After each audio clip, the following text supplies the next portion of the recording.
Hey, everybody. Welcome back to another episode. Hey there, Kate. Hey, hey. Hello. So today we are going to talk about a topic that is probably going to be particularly interesting to you if you are interested in copywriting, but kind of don't know yet if you want to get into it. And that topic is, well, also interesting to you if you want to make sure you're in the right place. That topic is what traits make for a good copywriter.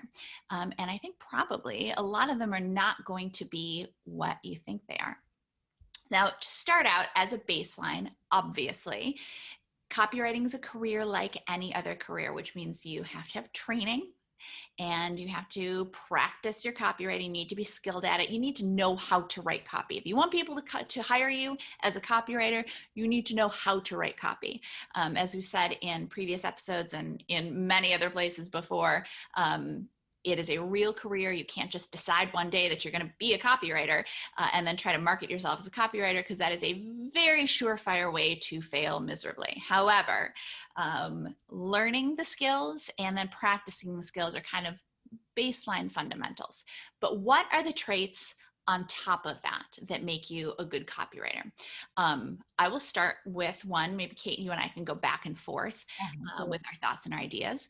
The first one, and I know that this sounds very basic and maybe a little bit obvious, but you have to have a natural affinity for writing. You have to like writing, because let me tell you, there's a lot of writing in a copywriting career. It's not all writing. There's a lot of editing as well, a lot of thinking and brainstorming, but fundamentally you have to enjoy working with words.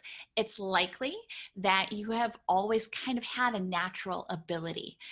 You're probably the person who friends or family go to when they need something written, when they need a resume written or a cover letter written. Kate, how many times have you been asked to write cover letters for people? How much are you paying me to do that? I've done that much 3 times. Exactly. Or, I've had friends ask me to write an email to a guy that they didn't want to see again. And I've been a breakup copywriter. Yeah, exactly. But so you were the person that people are always coming to, or maybe in the office, people are like, well, what do you think about this email? How should I change it? And you give them some tips. You have that natural ability for writing. Now, you might not be using it in your current career, but you've always been good at it, and people identify that, and so they ask you to do it. And something to think about too is that I know that when you have a natural ability for something, it's easy to just assume that everybody else does too. And the fact of the matter is that no, actually, I would say it's a relatively small group of us who do have a natural ability to write. Now, as we were saying, in order to be a copywriter, you need to get the training to add on to that natural ability to write, because there are, techniques and skills that you will add on to that natural ability. But having that natural ability and that natural affinity for writing is a really important place to start. Yeah, absolutely. And I think leading naturally into kind of my next favorite trait is resilience, because you might love to write, you might then love some of what you're writing. And we always say you have to kill your little darlings, or whoever, I forget what famous author had that quote. I don't know if you know, but, there's going to be times where you write something and you're like, this is awesome. And then you bring it to the client and they're like, can you change maybe this? And maybe let's go a completely different direction. Is there anything else you can show us? And you're like, oh my God. And so you have this moment, you let yourself have that for 5-10 seconds of like, oh, I just, burst this copy and now I have to redo it maybe. And so looking at that as an opportunity though, and realizing, someone in our students Facebook group said the other day that they got some feedback and they felt like it was pretty, it was a lot, but they realized that it was good and it was spot on, and it was going to help them create a draft 2 that was much more in line with what they were looking for, much more on target. And so remembering that when you're facing that feedback that feels like it could be personal, which it's not, but you have that kind of ability to say, oh, okay, here I am, I'm coming back now, and let's do this. I'm going to make it that much better. And remembering it's a collaborative process, that, your clients are coming to you with feedback, not because they want to tear you apart. Yes, there are those clients that feel like if they don't say anything that they're not doing their job, and you please change the to A, and you're like, okay, fine, sure, I will make that change. But for those bigger ones to be able to stick with it and say, okay, I'm gonna do a draft 2, and it's gonna improve me as a writer, and it's gonna improve the final product. Mhm. Yeah, that's great. And it gets easier the more you do it, right? Yeah, The more you absolutely. practice getting that feedback, it gets easier. I mean, Yeah.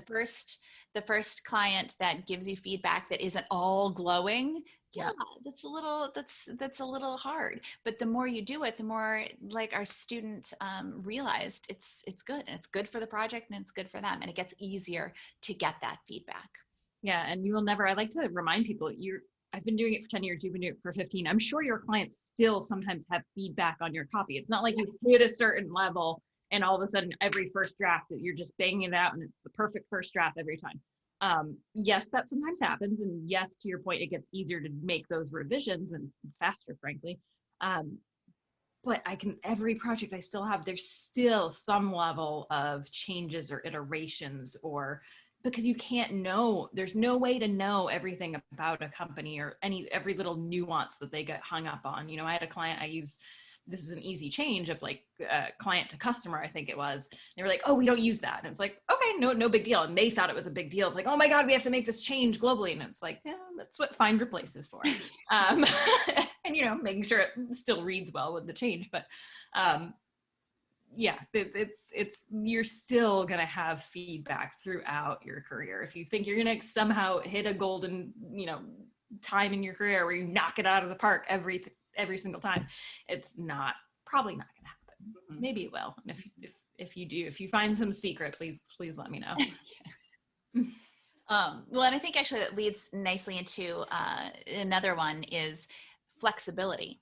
Yes. Is that, projects change, and dates change, and clients may need something a little bit different from you.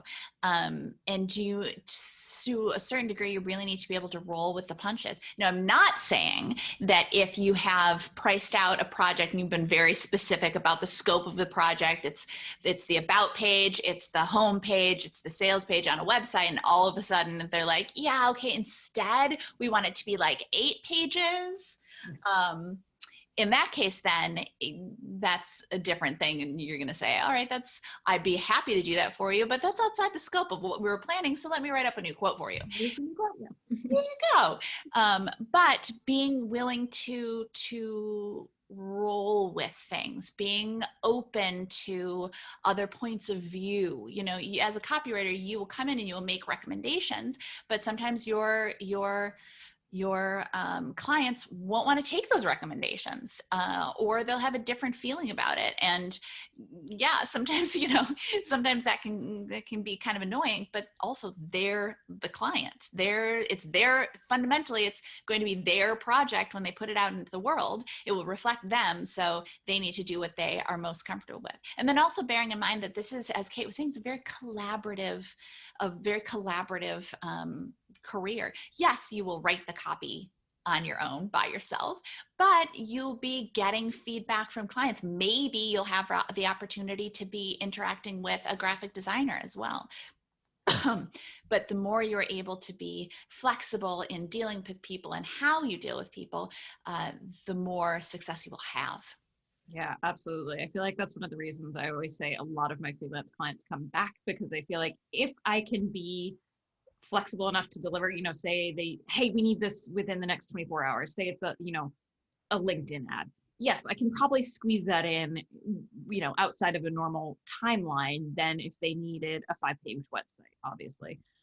But so when I can kind of move things around and shuffle my schedule to make it work for my clients, I do, because why not?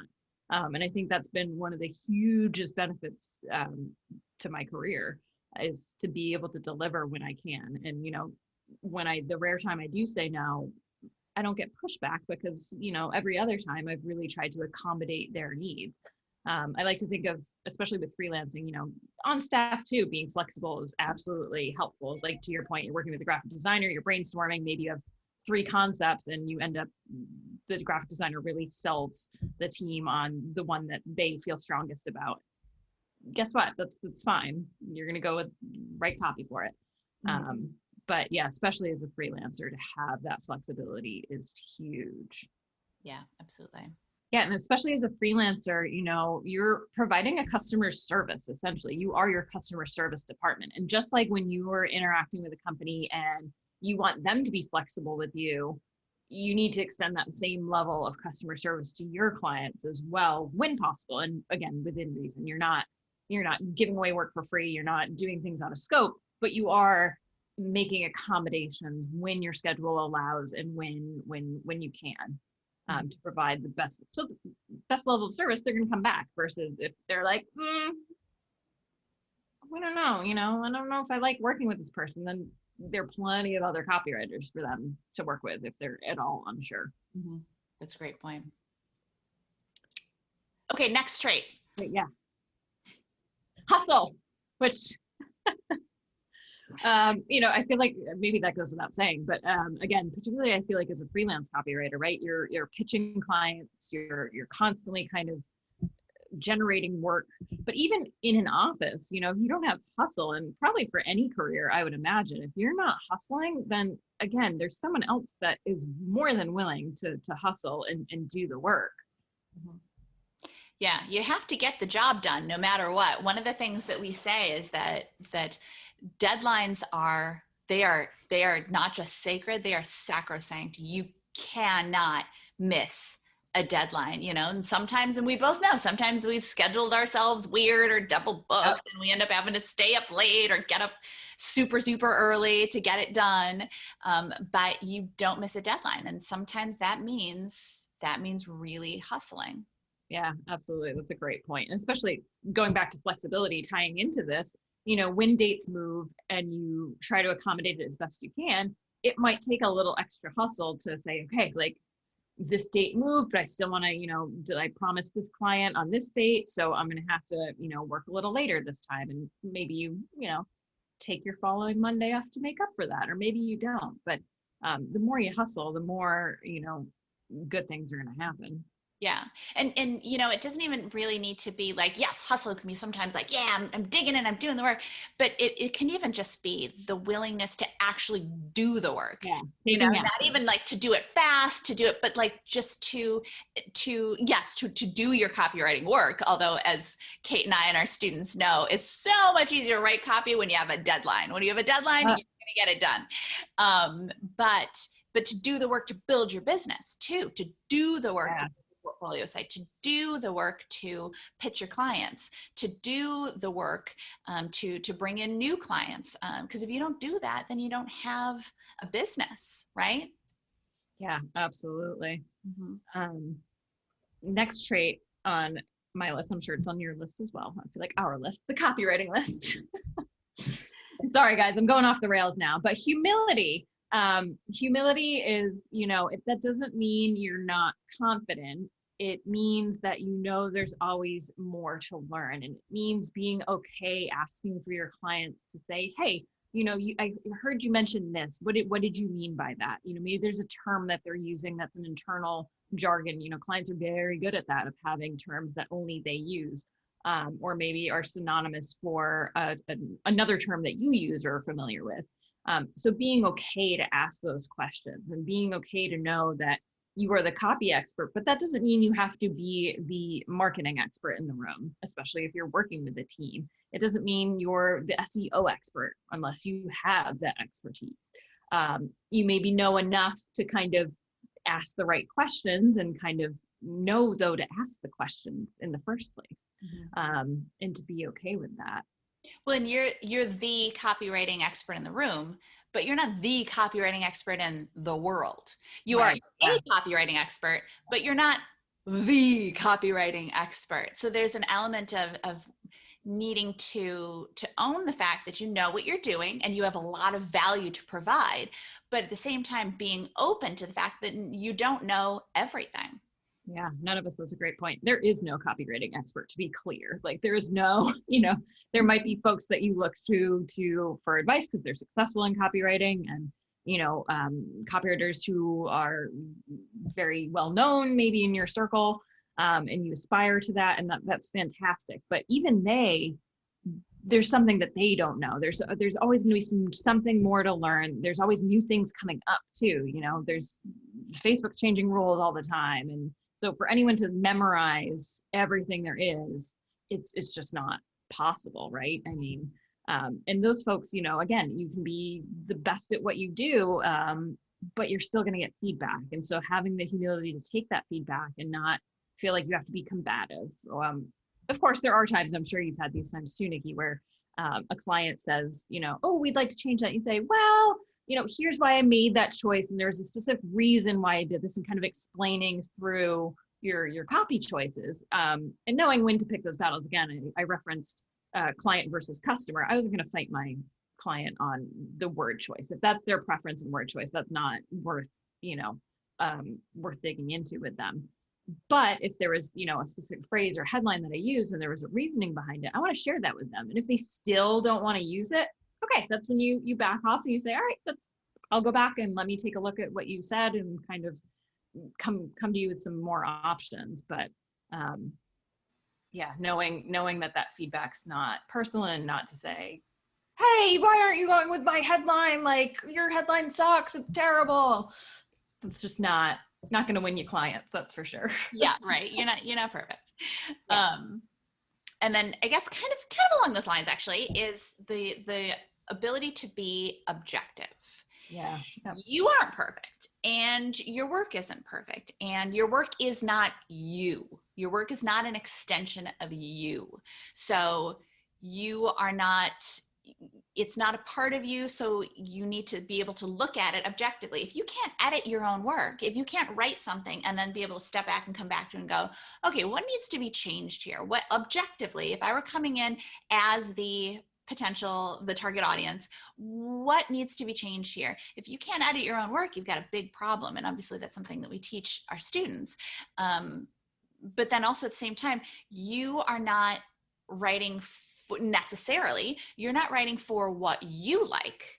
You are writing for what that target audience likes or wants. You have to be able to put yourself in the target audience's shoes and view it from their perspective, not necessarily your perspective. Because if you're not the target audience, then what, like, oh, I would never buy that. Okay, well, you wouldn't, but this target audience would. Or, oh, I wouldn't want to hear that. I think, okay, maybe you wouldn't, but what would the target audience want to hear and need to hear? So you need to be able to step back from who you are as a person and write from the perspective of your target audience. And in that way, be objective about your work and objective about the messaging and the strategy and the desired outcome of a piece. Yeah, that's such a great point. There are definitely pieces of copy I've written where I'm like, "Ooh, I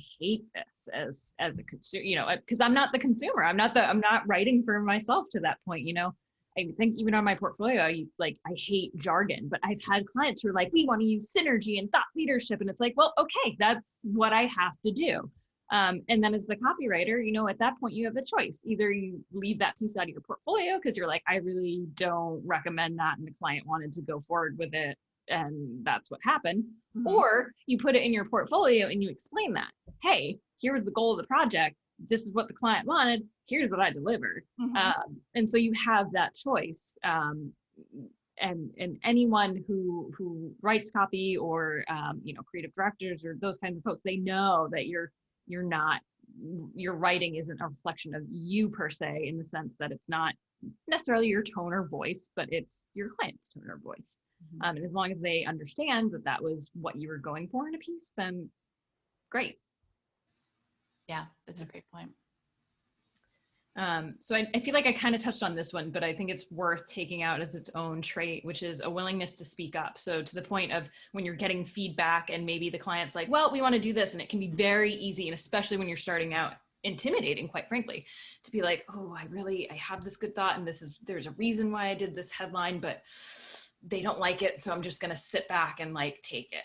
And again, you don't want to nitpick every little thing if there's not a reason to, but if you have a really good reason of like, hey, this is your value proposition, and this is why I put it so front and center, and it really should be here, and you explain to them why you made a choice, then at least that's part of your job as a copywriter, right? Like that you're doing your due diligence to explain why you made the choices that you made. We always talk about every word has its purpose. And so if you've done your job, then you know why each piece of copy in, whether it's an email, website, whatever it is, you know why each piece of copy is there and why you put it there. So explain that to your clients. And again, if they don't want to move forward that way, that's fine, but at least you did, that's part of your job. Yeah, clients don't automatically know how to evaluate copy.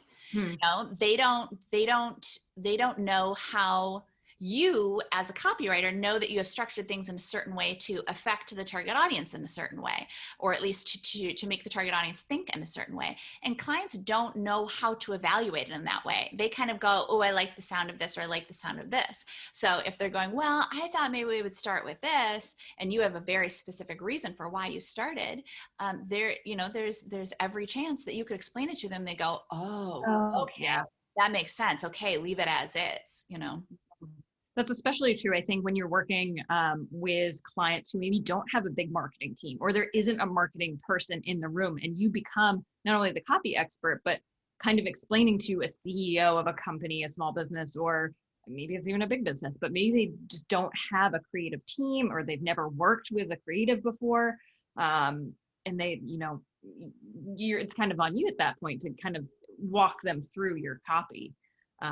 And get them on board and sell your work, because that doesn't just stop with the pitching. You have to kind of sell yourself throughout the process of, here's why I did this, here's why I'm good at my job.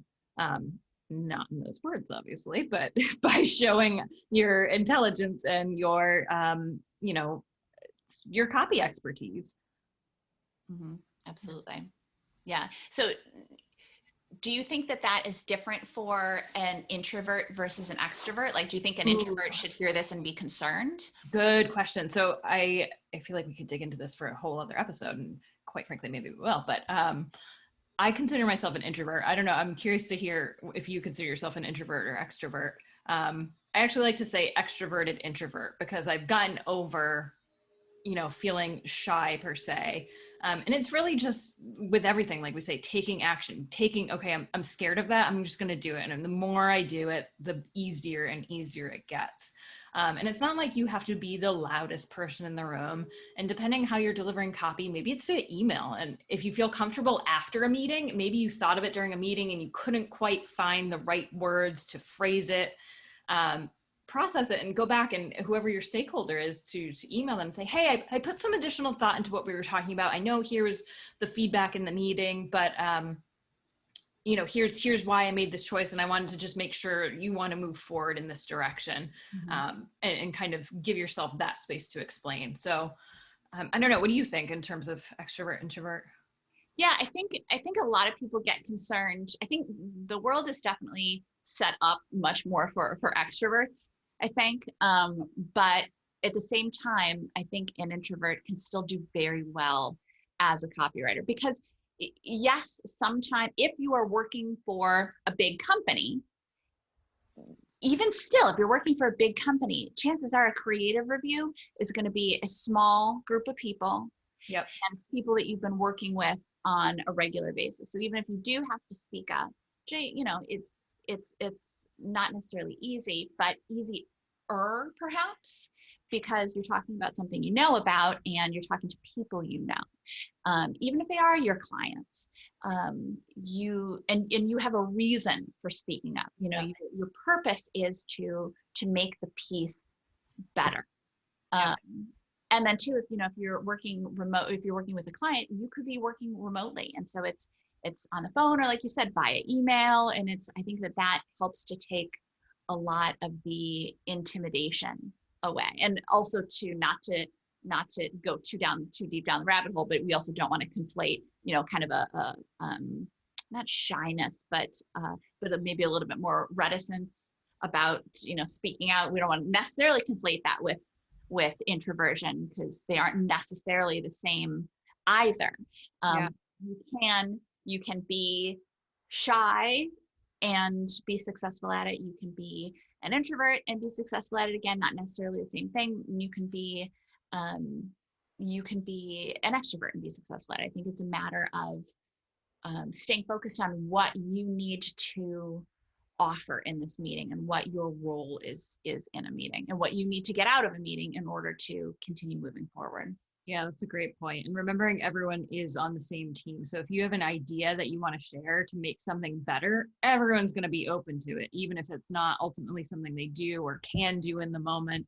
The more that you show that you're thinking through things and have value to offer and are trying to push things in a better direction, people are always going to be receptive to that. That's a great point about, shyness and whatnot. And I think, for me, it's also an element of I process things. I overanalyze things. Let's be honest. A meeting happens. I'm in a group with a lot of people, especially now that I work, remote, and I am often on my own. And then I get into a Zoom meeting with 5-6 people. I'm like, oh my gosh, this is a lot of socialization that I haven't had in a few hours or days.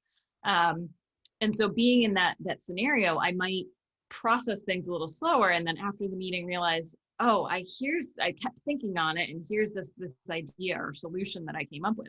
I'm not just going to not share it because that meeting is over, because the review is over. If it came to me later and we're still in the phase of working on copy, then yeah, I'm going to bring it up, and maybe I go to just one person that was in that room that is, the creative director or whoever I'm working with, to have that one-on-one conversation. And do we want to bring it to the larger group? And so I think there's lots of different ways to kind of handle that, depending on the scenario, depending on, when ideas come to you, and how, some days you just don't have enough coffee to process what's going on in a meeting. Well, and I liked what you said too about the fact that people want to hear what you have to say. I think sometimes we get into groups, and I will do this too. We get into groups of people, and all of a sudden it becomes like middle school lunch, Yes, like, yes. say something because somebody's going to make fun of me, or they're going to think I'm dumb, or da da da da. And I think a lot of us have a hard time leaving that behind, because let's face it, I don't think any of us got through elementary school or middle school or maybe even high school without got through unscathed. But that's not what it is. When you're sitting down with a group of people in the office, it's not middle school lunch. It is, you are all working together. You are collaborating to create the best piece possible. That's such a great point. And I think especially, and I know when I was starting out, and even still, I'm in rooms where I feel like everyone is so smart, and everyone's obviously they're working at companies, and the companies are doing well. And so it's a room full of very smart people. And so you come into it and you think, well, why am I here? But I think, obviously you're there for a reason.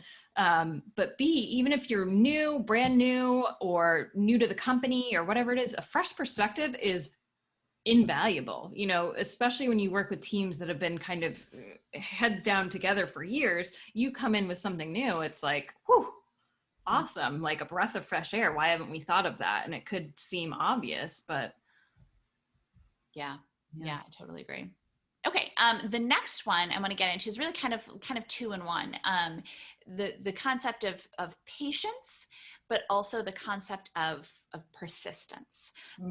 And patience, because you, as Kate was saying, it's going to be rare that you get your first draft and it's perfect. Client comes back to you and says it's absolutely perfect. There's and even just as you're writing, it's going to take some time to come up with the right words, and there is a lot of editing involved in copywriting. It's at least 50% editing. You write your copy, and then you come back, and like we were saying, you look at it from your target audience viewpoint, and you make your changes, you make your tweaks.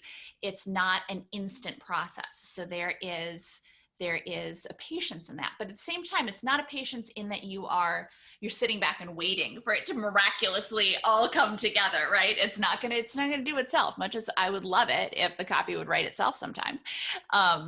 It's not going to. So there's that matter of persistence as well, of going, all right, this is my first draft.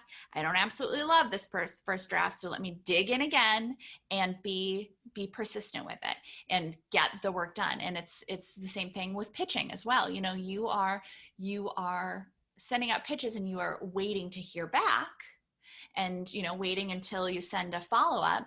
But so there is an element of patience. You're not going to send an email to them every single day going, hey, I have an idea, I have another idea, I have another idea. But at the same time, you're not going to send out that one email and then never follow up with them. Or you're not going to send one email to one potential client and then that's it. That's all the pitching you ever have to do. There is an element of waiting, but it's kind of an active waiting. There's always preparing to take the next step and then taking the next step no matter what. So the patience, but also paired with persistence. Yeah, I love that. And to echo on the point of sending out pitches, okay, now it's not sit back and wait. It's what other things I can do to build my business. Maybe you don't want to send more pitches because you feel like, okay, I feel burnt out on that. Okay, so maybe it's reviewing your about page on your portfolio, or maybe it's adding more companies to your list of places you do want to pitch, or maybe it's doing follow-ups. There's always something that you can be working on. Maybe it's looking at copy and doing more practice. I still do it sometimes when I see copy and I'm like, oh, I like this. Why do I like this? Why is it effective? Do I just like it, or does it really actually do what it's supposed to do? Am I actually taking the action it wants me to take, or is it just clever? Or, oh, this is not great. Let me look at this company. Is all of their copy like this, or was this just a miss? And how would I rework this? And doing those things just to break up. Okay, maybe you don't want to sit and pitch for 8 hours. Again, don't recommend that. But there's always something you can be working on. Yeah, absolutely.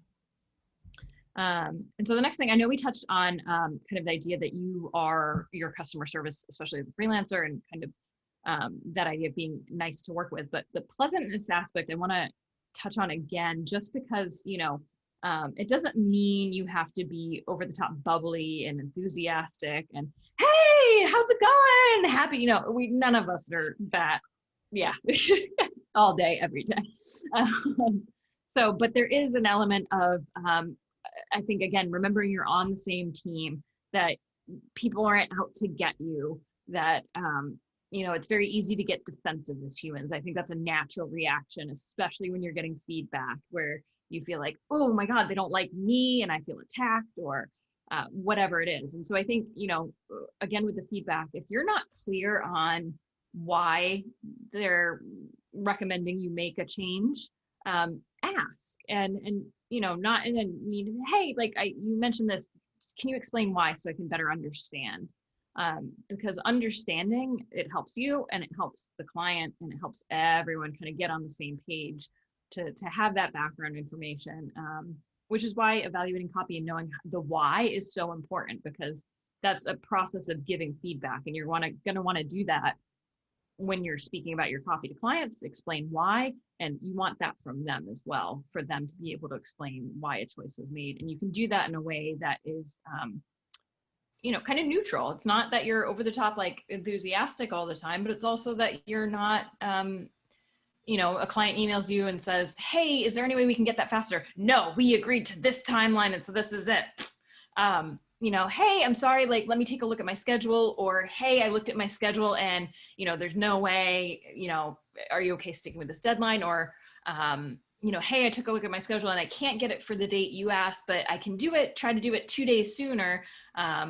Whatever it is, or, hey, I can upcharge it and I'll work on the weekend and get it to you sooner, whatever it is, but kind of thinking through those ways to calmly and kind of,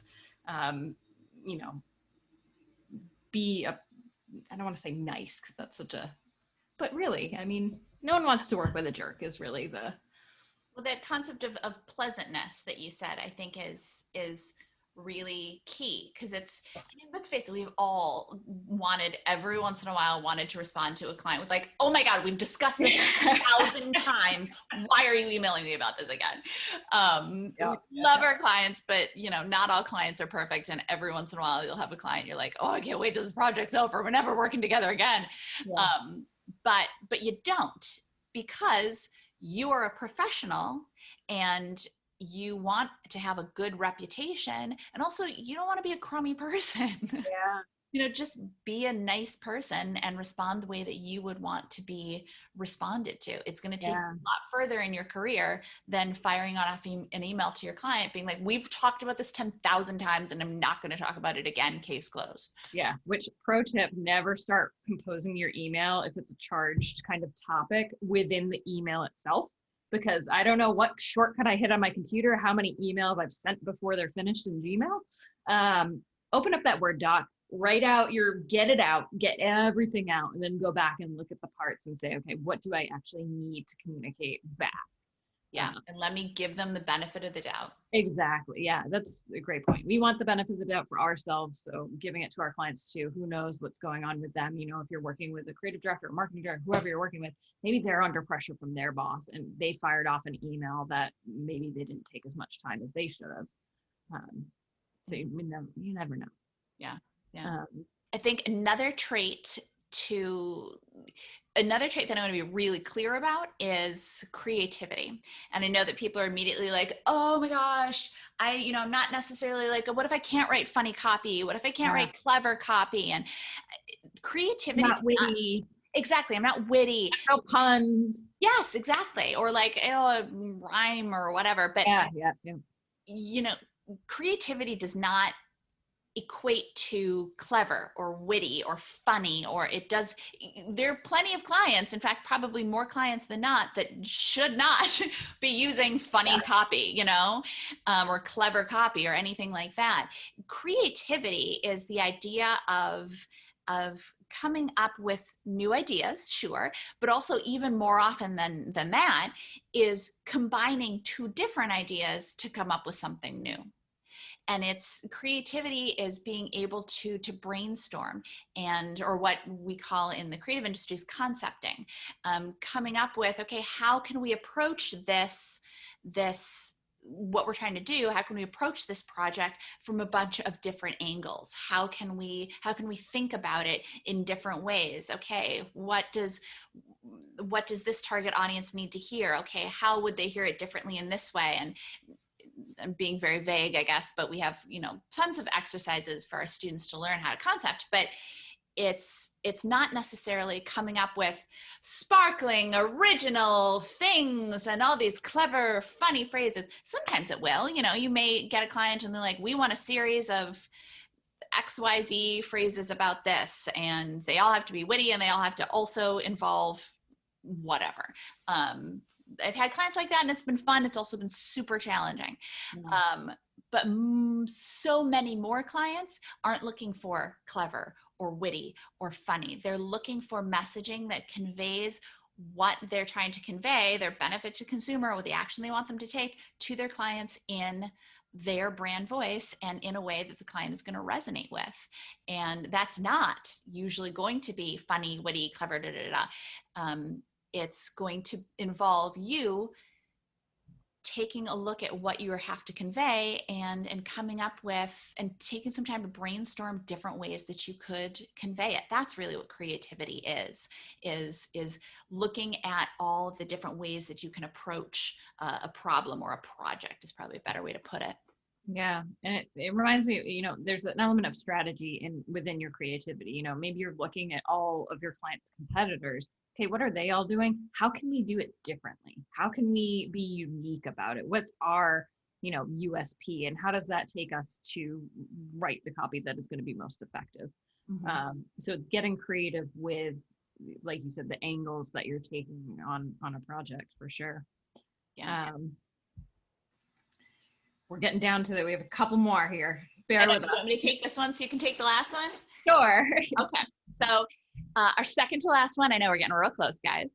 The second to last one is the willingness to learn, the ability to be open to pick up new information. Now, of course, if you're a new copywriter, you're like, yeah, I'm clearly willing to learn. I'm learning copywriting.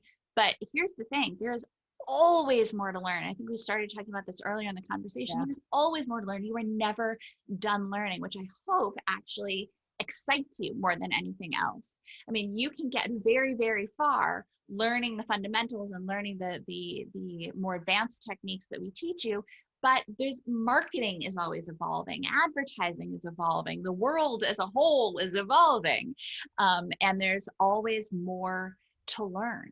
But on the same side of that, a willingness to learn also is open to being coached. One of the things that we talk about in our course is the coachability, that if you come into something, that you are actually open to learning, and you're not going to say, oh, I already know this. Well, I know it. I know it this way, or I know it. If you are looking to learn from someone, then actually learn from them. Take the time to be open to what they have to say versus, I already know this. Well, if you already knew it, you would be doing it. So you don't already know it, or there's some element of it that you don't already know. There's so much to learn from so many different people, and not just in copywriting, but within the clients that you're learning from. There's so much to learn from them. Every copywriting project you do, every client you work with is going to teach you something new about the industry, about copywriting, and about yourself. And you will see so much more success throughout your career if you are open and willing to learn those lessons. Yeah, absolutely. So the last one, where we made it, if you made it this far, woo! I didn't count how many we went over, but a billion. You need not really. These are pretty realistic traits, but they're all pretty important. It's true. So the last one is proactive, and I'm going to tell a little story here that toots Nicki's horn, just because that's what I'm here for. I'm here to toot your horn. That's why I bring you on this podcast. So early on in my career, when I was fortunate enough to work with Nicki, we had a one-on-one, and I went in and I couldn't tell you what the scenario was or what kind of was going on, but Nicki said, I appreciate that you always come with a solution that, it might not be the best solution. It might not be the solution we go with, but you come with something on the table to start a discussion, to have, brains. How can we best solve this? And so the trait that I kind of encapsulate this idea is being proactive. And so it's noticing that there was a challenge or a problem to be solved, and then being proactive enough to kind of think through and dig through a solution. And I say this piece of advice because it's something that has obviously stuck with me, and not many things do. But it's a lesson where I don't know if you'd never pointed that out to me, would I have kept doing that? Would I have had known to do that?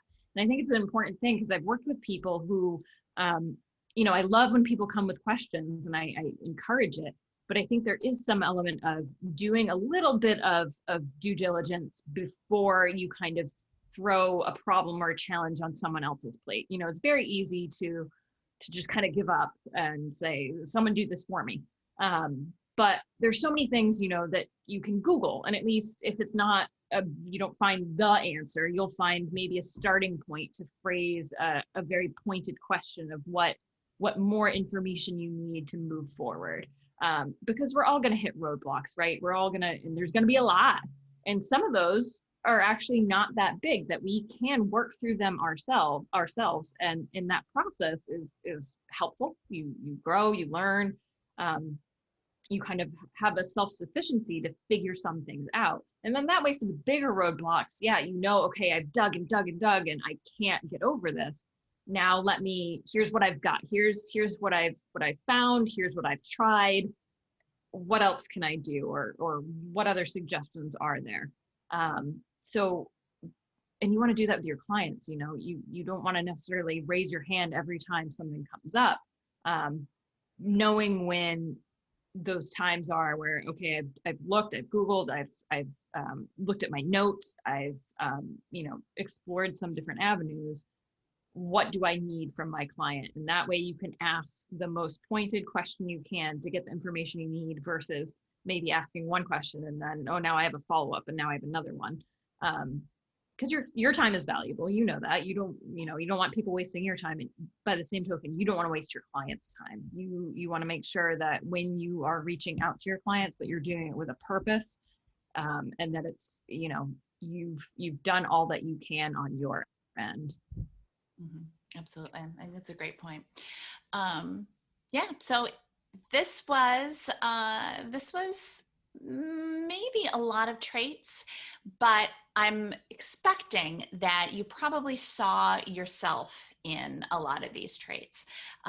And frankly, it's probably pretty likely if you're interested in copywriting, if you're interested in this podcast, you probably naturally developed a lot of these traits. But as you've gone through, I hope you have also seen opportunities for growth. Like we were saying, always be learning, always be growing. And there's certainly things on the list that I need to develop even more. And Kate, I'm Yep. sure you would say the same thing. Nobody is perfect. I'm glad you said that. Yeah. Exactly. We're always learning and we're always growing as professionals, and there are always ways for us to improve. But really honing these skills, these traits, in addition to the excellent copywriting work that we do, but really honing these skills and traits is going to make us better copywriters, better professionals, and the kinds of people that clients want to work with again and again and again. Thanks for watching.